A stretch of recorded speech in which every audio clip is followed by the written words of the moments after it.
기초과정 지지 오늘 마무리해서 한번 더 살펴보도록 하겠습니다. 지난 시간까지 12지 중에 신금까지 했죠. 신금까지 같은 금 중에 그 유금 한번 살펴보도록 하겠습니다. 제가 자료로는 자세하게 정리를 이렇게 해드렸는데 이제 금이죠, 그렇죠? 금인데 금은 지지에서는 이제 신금하고 유금을 대표적으로 얘기를 하고, 금의 계절이다라고 하면 신유술, 흔히 말하는 가을의 계절, 그러니까 거둬들인다라는 거죠. 생장염, 생장수 장할 때 거둬들일 숫자를 써가지고 가을을 상징하고 하는데, 가을의 이미지들이 천간에서는 경하고, 그렇죠? 경하고 신으로 작용을 하고, 이게 이제 지지로 내려오면 신하고 유가 되는데, 이건 뭐 계속 반복적으로 제가 말씀을 드리겠습니다만, 우리가 이 하늘을 천간으로 쓰잖아요. 팔자 해석을 할 때도, 그렇죠? 그렇기 때문에 같은 비슷한 유사성이 있지만 전적으로 같은 것은 아니다. 즉 가장 천간의 글자를 닮은 글자가 지지에서는 신금이 되고, 또 천간의 신금하고 유사한 글자가 유금이다라는 거죠. 가장 싱크로율이 높은 건데, 지질이 내려오면 여기에 유형의 의미, 어떤 그 물질의 의미, 그렇죠? 형이 하학의 의미, 이런 의미들이 그 가미가 됩니다. 즉 현상적으로는 이 천간에 있는 의도가 이렇게 바뀌려고 하는 거죠. 시간이 때때로 변하려고 하는데, 이 시간의 흐름들이, 즉 천기에서는 천기가 지상의 그 기운을 방사를 하면 그 기운이 지기에서 물질적인 형상을 띄어가지고 어떻습니까? 반응을 합니다. 그러니까 같은 경신의 글자라고 하더라도 천간에 금이 있는 거하고 지지에 금이 있는 게 다르다라는 거예요. 그래서 그런 경우는 나중에 지장간한테 말씀드리겠지만, 이 시간에 따라서 반응하는 공간은 절대로 단절되어 있지 않다라는 거예요.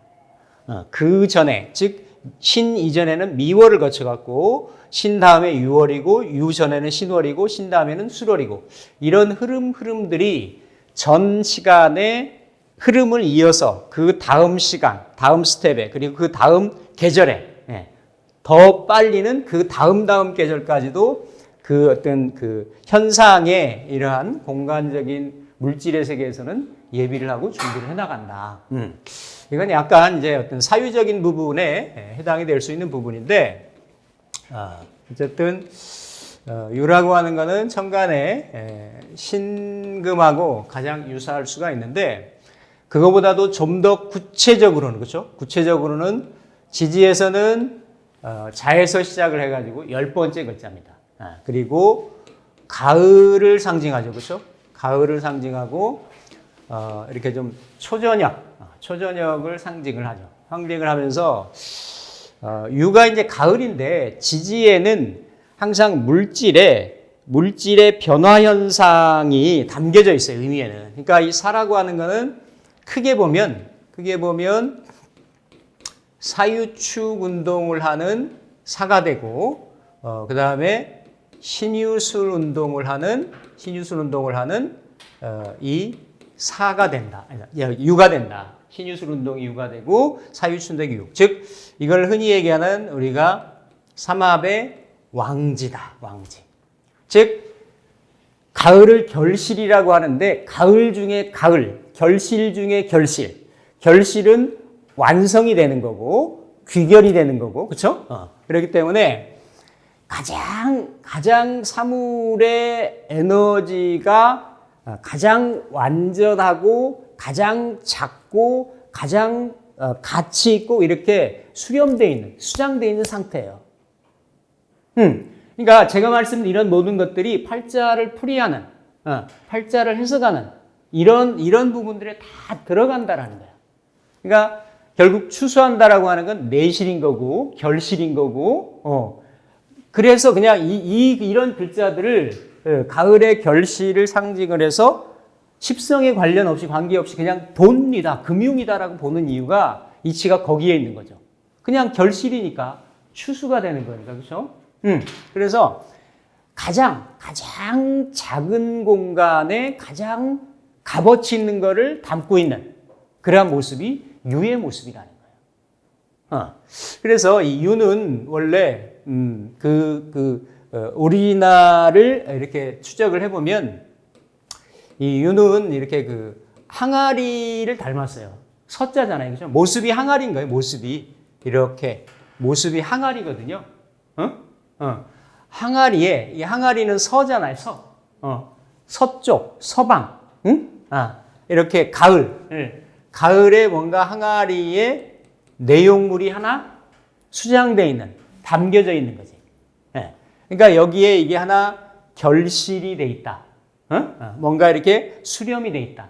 즉, 이 각 12지지가 각 단계마다 소중하고 중요하지 않은 글자가 없지만 하나의 사이클을 놓고 본다라고 하면 어떤 흐름, 순환의 목적으로 본다라고 하면 결국 자월에서부터 해월까지 흐름 속에서 이 씨앗, 이건 이제 다른 말로 이제 자수에도 씨앗의 의미가 있는데 이 종자의 의미가 있죠. 종자.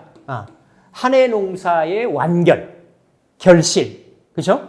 이 완결 결실이 이 신종자 농사가 잘 돼야 어떤 거예요? 그 다음에 농부들이 봄에 파종을 할 수가 있다라는 거죠. 그렇죠? 그러니까 이런 어떤 순환의 법칙에서는 굉장히 중요한 의미를 가지고 있는 것이 유라고 하는 거예요. 유. 그래서 유는 그러니까 12지지의 어떤 글자들은 다 어떤 그 함의가 있어요. 함의. 그리고 이 중의들이가 있어요. 중의. 겹쳐져 있는 이면적인 복합적인 의미가 있다라는 거지. 그런데 이 유 속에는 유는 서방의 서쪽이잖아요. 그렇죠? 서방의 하나의 소중한 것을 내가 담고 있다. 하기 때문에 아주 청정한 의미가 있는 거예요. 청정한 거. 아예 순진무구한. 그러니까 때가 타질 않는, 아주 그 순결한 그 자체가 유의 모습이라는 거지. 그래서 이 모습을 내가 만약에 잘 쓰면, 팔자 내에서 잘 쓰면 뭔가 그 사람의 본성에 회귀하는, 원래 씨앗이라는 건 사물의 본질을 갖고 있잖아요. 그렇죠? 사람의 본질이 본성에 대한 이런 아주 청정하고 맑고 깨끗한 이러한 이미지가 유에 가지고 있다는 거죠. 유에. 그래서 이 유를 청정법신이라고 얘기를 해요. 청정법신. 지지 12글자 중에서 가장 진리에 근접하고 부처님 기운하고 가장 이렇게 매칭이 되는 글자를 유라고 보는 거예요. 유. 그렇죠? 유는 더 이상 신은 뭐라 그랬어요? 신은 열매인데 미에서 아직 넘어오고 병정으로 더 익어야 되는, 더 이렇게 여물어야 되는 그런 존재이기 때문에, 그렇죠? 안에 신 중에는 수기도 들어있단 말이에요. 그렇죠? 근데 이 수기들이 현실적으로는 이렇게 다 빠지고 다 증발되고 사라지면 이렇게 사물에서 보면 건과가 되잖아요. 건과, 그렇죠? 그 건과의 그 수기 겉육까지도 다 떨어지면 안에 있는 씨앗이 남는단 말이에요. 그러니까 더 이상 가공되거나 손을 대거나 뭐 이런 게 필요 없을 정도로 완전하게 되어 있는 거. 그래서 이러한 곳에 이러한 본성에 대한 본연의 의미가 나오고 이런 이거를 그래서 삼명통에서는 뭐라고도 얘기를 하냐면 이렇게 사종의 의미, 절에서 이렇게 뭔가 이렇게 불법의 상징물로 표현될 수 있는 절에 있는 종을 유의 모습이다. 유의 물상이다. 이렇게 얘기를 하는 거예요. 그래서 이게 유가 이를테면 정을 놓고 있다. 그렇죠? 그러면 이거 그냥 보면 정일간으로 만약에 쓴다라고 하면 정일간이 편제를 놓고 뭐 이렇게 천을귀인을 놓고 뭐 제복이 많고 이렇게도 볼 수 있지만 또 다른 측면으로 보면 이렇게 이거는 마치 요건 숙성의 의미가 있거든요. 이 하나 추세 담겨져 있는 거는 이게 기름 항아리의 의미가 있어요. 기름 항아리. 항아리에 담겨져 있는 기름의 의미가 있다고. 그러니까 그 기름 위에 심지를 펴고 있는 어때요? 이 촛불의 형상이라고. 그러니까 전혀 다른 모습이 나오죠. 내가 실질적인 재물을 추구하는 그런 형상도 나올 수가 있는 거고. 그렇죠? 이렇게 뭔가 이렇게 기름 항아리, 기름 단지에 옛날 호롱불 같이 이렇게 촛불을 심지를 키워가지고 주변을 밝히는 그런 활인성 물상도 나오는 거고. 또 하나는 이 유가 이미 생기가 없잖아. 다 빠졌잖아. 이거죠. 그러니까 사람으로 따지면 사물로 따지면 진귀하고 가치 있지만 살아 움직이는 사람의 입장에서 보면 어때요? 생기가 없으니까. 그 생기에 열기를 가하는, 열기를 공급해주는 그런 역할이란 말이에요. 그러니까 활인 성분이 또 나오는 거야. 의사 같은 성분이 나오는 거지. 이해되십니까? 그러니까 이게 우리가 이게 사실은 이 명리 공부도 이 상 공부예요, 상 공부. 이 상을, 하늘의 상을 10개로 나눈 거고, 지지의 상을 12개로 나눈 거고. 그래서 같이 붙이면 60개가 나오고, 따로 붙이면 120개가 나오고, 이거를 네 기둥을 서로 크로스해서 붙이면 51만 8,400까지가 나오는 거야. 그런 거를 읽어내는 거지. 왜? 우리 사람도 인간도 자연의 한 부분이고, 산물이고, 그 자연의 기운을 형상화해서 내가 유형화된 그런 개체로 존재하는 그런 존재이기 때문에 이러한 형상들이 어떻다? 다 내재되어 있고 하나하나 들어있다라는 겁니다.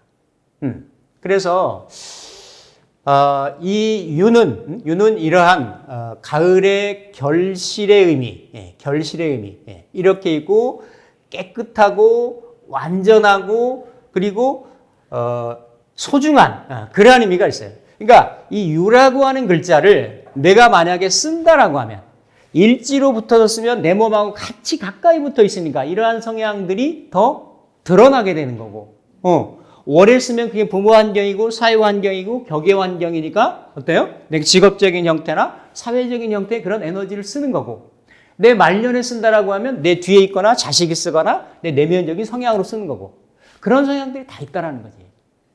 그러니까 이 유라고 하는 거는 어떻게 써요? 내가 이걸 보는 사람 입장에서는 소중해 보이지만 그걸 쓰는 사람 입장에서는 나는 이미 더 완전하게 됐단 말이야. 완전하고 완성돼 있으니까 누구한테 지적질을 받았거나 누구한테 간섭받거나 이러면 어때요? 싫겠지. 맞잖아요. 그렇죠? 싫겠잖아 당연히. 그래서 이런 데서 어때요? 그러니까 그래서 완전하고 소중한 거니까 어떤 의미가 나오냐면 보석의 의미가 나오는 거예요. 다이아몬드. forever. 이게 나오는 거지. forever를 아무 데나 붙이진 않잖아. 다이아몬드만 붙이는 거예요. 다이아몬드만. 그런 형상이 있는 거예요. 그러니까 그 양면성, 가면성이 있는 거지. 그러니까 옆에서 보면 좀 까칠하게 보이겠죠. 까칠하게 보이겠지. 근데 본인은 또 지잘난 맛은 있는 거야. 남들이 봐주기를 바라고. 그 대신에 어때요? 예민하겠죠. 그렇죠? 예민한. 왜냐하면 유라고 하는 거는 더 이상 불순물이 개재되거나 내재되지 않을 정도로 완전하고 완성된 존재이기 때문에 누구랑 비교되고 비교하는 걸 싫어한단 말이에요. 나 스스로 완전하게 돼 있다라는 거지. 그러니까 거기에다가 뭐 무슨 불순물이 섞이는 것 같은 이런 것들을 어때요? 본원적으로 예민하게 생각하고 싫어한다. 그래서 그러다 보니까 이 신금이, 그죠? 신금이 또 다른 올라가면 신금인데 유금이 다른 말로는 이 12성에서는 유인성이라고 얘기를 해요. 칼인자를 쓴다고. 칼도 이렇게 소도 작은 칼인 거예요. 작은 칼. 그러니까 아주 예리하고 예민하고. 그러니까 이 유에는 이런 이미지들이 연장을 하다 보면 아주 3밀이 있어요. 3밀. 3밀. 아주 정밀한 거. 그러니까 세밀하고, 치밀하고, 정밀하고, 이런 것들. 그러면서도 이게 가치 있고, 소중하고, 이런 것들이니까. 이게 금속의 의미도 있거든요. 금속. 그러다 보니까 이게 어때요? 보석이니까 금속이잖아요. 이런 금속들이 쓰이면 가장 미세하게 현미경으로나 들여다봐야 보일 만한 작은 곳에 소중한 것들을 넣었단 말이지. 네. 그러면 그런 것들이 뭐냐면 반도체 같은 게 되는 거야. 반도체. 그렇죠? 그러니까 뭔가 이렇게 세밀한 거, 미세한 거를 그러니까 이렇게 사람이 정밀하고 세밀해야 어울리는 그런 일을 할 수 있는 분야가 있어요. 제가 노상 말씀드리지만 유금은 이쪽 대학도 신촌의 이미지고, 그리고 삼성전자, 대기업도 삼성전자 이미지예요. 삼성의 반도체 이미지. 작고, 소중하고, 치밀하고, 이러면서 뭔가 가치 있는 거. 주력이 되는 전자라든지 반도체가 다 이런 물상이거든. 그러니까 그런 대기업들도 가볍고, 얇고, 짧고, 작고, 경박단소. 우리가 중후장대의 반대를 경박단소라고 하거든. 그러면서도 이러한 가치를 담고 있는 것이 유의 모습이다. 유의 모습. 그렇죠? 그러면서 이 유라고 하는 것은 나 혼자 스스로 완전하다, 완벽하다라고 하는 그런 의미가 있기 때문에 이 유는 그렇죠? 유는 천간에도 마찬가지지만 뭔가 이렇게 이 나무에 있는 경금이 이렇게 떨어지는 게 신금이 되는 거고 이 신금이 땅에서 모습이 유금이 되니까 유금이 되는 거니까 이 유에는 어떤 분리라든지 이런 단절 이별 이런 현상들이 있어요. 그러니까 이게 사유축 운동의 왕지이고 신유술 운동의 왕지이기 때문에 이런 에너지들은 이 왕지의 영향력에 따라 가지고 화가 금의 기운을 뜨거나 토가 금의 기운을 띠거나 이런 형상이 있는데 사유축이나 신유술은 어때요? 어디랑 이렇게 연결이 된다라고 하더라도 이런 에너지들이 연결이 된다라고 하더라도 그냥 유가 되는 거지. 유가 스스로가 내가 앉은 자리 떨어진 자리를 이렇게 딱 정한다라는 의미가 있어요.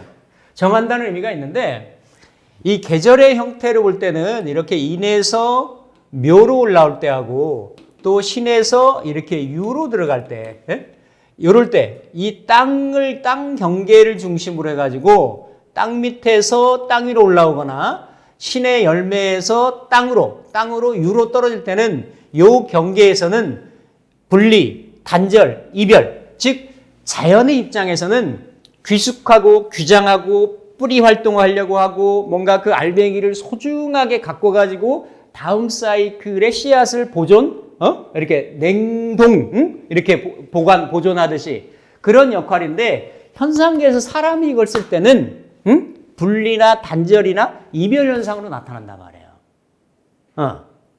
그래서 유의 식이나 유를 가지고 있거나 이러면 본인 스스로의 그런 차고 날카롭고 냉랭하고 치밀하고 정밀하고 이런 성향 때문에라도 어때요? 주변하고 화합이 잘 안 되는 거지. 함부로 웃으시는 분 있네. 그러면서 이 유라고 하는 거는 보석의 의미니까 그렇죠. 보석의 의미이기 때문에 보석이라고 하는 거는 묘도 그런데 이게 좌우묘유가 다 그래서 꽃이거든요. 꽃. 이걸 도화라고 하는 거예요. 도화. 특히 묘는 일줄 지문이고 유는 일입지문이라 그래요. 예, 해가 떨어지는. 그러니까 뭔가 이렇게 사람도 활동을 하다가 이렇게 하루도 보면은 이렇게 5시 반에서 7시 반 사이. 그렇죠? 계절에도 보면 입추, 처서, 백로. 뭔가 하얀 서리가 내려서 본격적으로 수렴이, 결실이, 추수가 이렇게 이루어지는. 그래서 농경사회에서는 이 화토불, 이 화롯불을 놔가지고 그 화롯불 위에 재물을 놓고 하늘에 제사 지내는. 뭔가 그래서 이걸 올리면 신이기 때문에 그쵸? 본성이고 본연의 청정한 가치라고 했잖아요. 본연하고 어떤 우주 본연이나 심연하고 통하는 성분, 이런 성분이기 때문에 종교적이거나 명리적이거나 사유적이거나 형이상학적이거나 이런 성향도 굉장히 많다라는 거예요. 많다라는 거예요. 그런데 이 유라고 하는 글자가 이 하나의 이 뭔가 내용물을 가지고 있기 때문에 이 유는 이게 유가 숙성이 되면 이게 우리가 그 사람 살린다고 하는 의원 의자에도 그렇죠? 이런 의자에도 유가 들어가는 거예요. 이게 유가. 옛날에는 이 샤먼들이 사람들이 다쳤을 때는 그 항아리에 향유, 기름, 아로마라든지 그런 기름을 가지고 치유를 했어요. 그러니까 그 치유의 의미가 있어. 그러니까 그게 유 안에는 어떤 사물이 그러니까 추수해서 내가 먹을 거리를 항아리에다가 보관했다 되는 거고.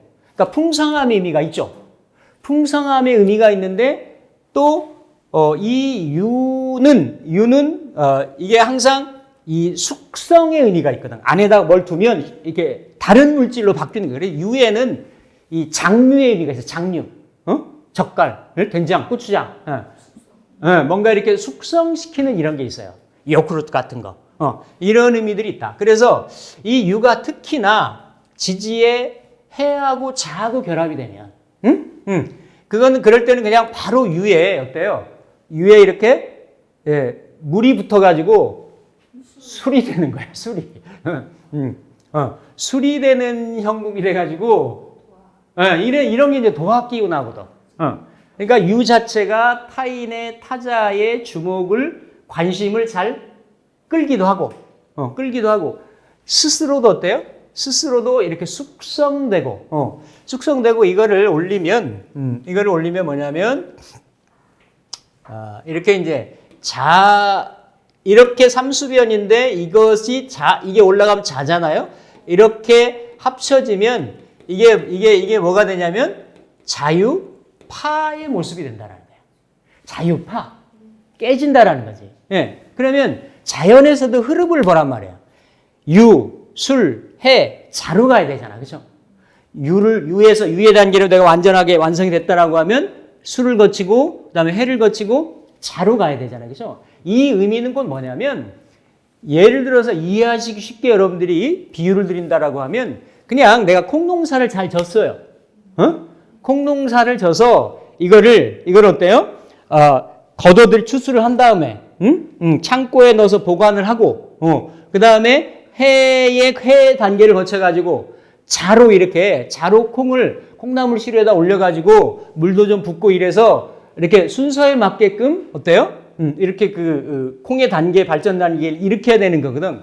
근데 그게 아니라 자에서 유로 간다라는 거는 내가 원래 청정한 본성을 가지고 있다고 그랬잖아요. 그 정신을 가지고 있다고 그랬잖아. 근데 이 정신을 자에다 넣으면 술해의 단계를 건너뛰고 자에서 팍 터져버려.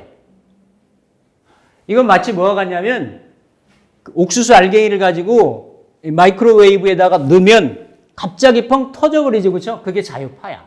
그러니까 내 정신이 순간적으로 터져버리는 거지. 옛날 동막꽃에 이렇게 꽃 꽂고 다니는 그거 기억나시나? 그런 현상이 되는 거지. 그러니까 내 영혼이 순간적으로 날아간다. 깨진다가 되는 거예요. 그래서 그거를 뭐라 그래요? 자유파라고도 하고 자유귀문이라고도 하지. 의미가 그런 거야. 그만큼 소중한 유금이고 변하거나 변질되거나 바뀌면 안 되는데 이러한 것들이 지지 글자 내에서 같이 옆에 근접해서 상호작용을 할 때. 예. 차를 올리면